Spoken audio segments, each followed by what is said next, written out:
अच्छा मज़े की बात ये है कि इंडिया और इंडोनेशिया जो है उसको ये इंक्लूड कर रहे हैं एज़ ए पार्टनर कंट्रीज़ और इसके फ़ौरन बाद एक समिट हो रही है स्पेन में जिसमें कोई 30 मेंबर स्टेट्स जो हैं इन्वॉल्व हैं जिसमें Japanese prime minister, south Korean और बहुत सारे और जो ममालिक हैं। और ब्रिक्स के एक इजलास की, एक सेशन की, और उस पे सवाल ये उठाया जा रहा था कि पाकिस्तान कहाँ है? पाकिस्तान इस सेशन में क्यों नहीं शामिल हुआ? पाकिस्तान ने इस इजलास में शिरकत क्यों नहीं की? पाकिस्तान इससे एब्सेंट क्यों है? यहाँ पर क्यों नज़र नहीं आ रहा?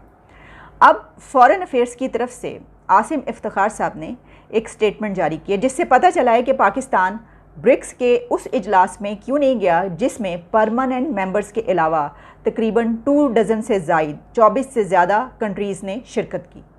एक हाई लेवल डायलॉग था ये ब्रिक्स का जिसमें 24-25 कंट्रीज़ शामिल हुए। वो कंट्रीज़ के जो उसके मेंबर नहीं हैं लेकिन फिर भी उनको शामिल किया गया, लेकिन उसमें पाकिस्तान को इनवाइट नहीं किया गया। अच्छा, इसमें स्पोक्स पर्सन आसिम इफ्तिखार साहब ने जो कहा, उन्होंने कहा कि पाकिस्तान ने ब्रिक्स इजलास की कामयाब मेज़बानी पर चाइना को मुबारकबाद पेश की है और मुबारकबाद पेश करते हुए ब्रिक्स के तंजीम के एक मेंबर कंट्री की जानिब से पाकिस्तान को इजलास में शिरकत से रोकने पर अफसोस का इजहार किया। यानी पाकिस्तान ने चाइना को कहा है कि जी बड़ी बड़ी मुबारकबाद कि आपने इजलास करवाया, कंडक्ट किया, लेकिन इसमें एक मेंबर ने हमें शामिल होने से रोक दिया है।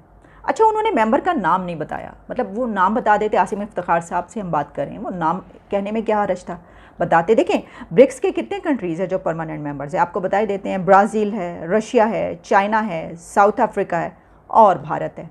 अब ना तो हमें ब्राज़ील से कोई प्रॉब्लम है, ना ब्राज़ील को हमें प्रॉब्लम है कोई, रशिया को भी हमसे कोई प्रॉब्लम नहीं होनी चाहिए। अभी तो इमरान खान विज़िट करके आए हैं, उनको तो बड़ा जो है वो लाडला होना चाहिए इस वक्त प्रेसिडेंट पुतिन का। फिर आप साउथ अफ्रीका को भी हमसे कोई प्रॉब्लम नहीं है। फिर चाइना तो हमारा शहद से मीठी, समंदर से गहरी और पहाड़ों से ऊंची दोस्ती है। तो फिर एक भारत रह जाता है कि जिसको पाकिस्तान से प्रॉब्लम हो सकती है और है। तो इससे ही पता चलता है कि इंडिया ने पाकिस्तान को ब्रिक्स के उस इजलास में शरीक होने से रोका है जिसमें 24-25 से ज़्यादा कंट्रीज़ शामिल हुए। अब यहाँ पर सवाल ये नहीं बनता कि भारत ने पाकिस्तान को क्यों रोका। देखिए, भारत पाकिस्तान को रोक सकता है, वो क्यों नहीं रोकेगा?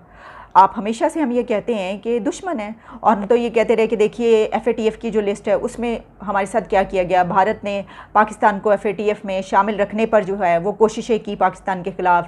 फिर जीएसपी प्लस स्टेटस के ऊपर हम ये कहते हैं कि वो भी पाकिस्तान के ख़िलाफ़ कोशिशें की जा रही हैं कि उसमें भी पाकिस्तान के लिए ख़तरा पैदा किया जाए। फिर और भी बहुत सारे ऐसे मामला थे जिस पर हम कहते हैं कि देखें पाकिस्तान को जो अगर ग्लोबल फोरम है या आलमी मंजरनामे पर पाकिस्तान को, अगर पाकिस्तान के ख़िलाफ़ कोई साजिशें करता है, कोई कोशिशें करता है, तो वो भारत ऐसा करने की कोशिशें करता है।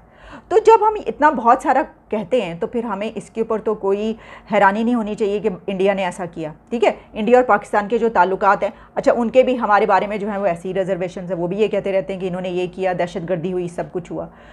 सवाल ये नहीं है, सवाल असल में क्या बनता है?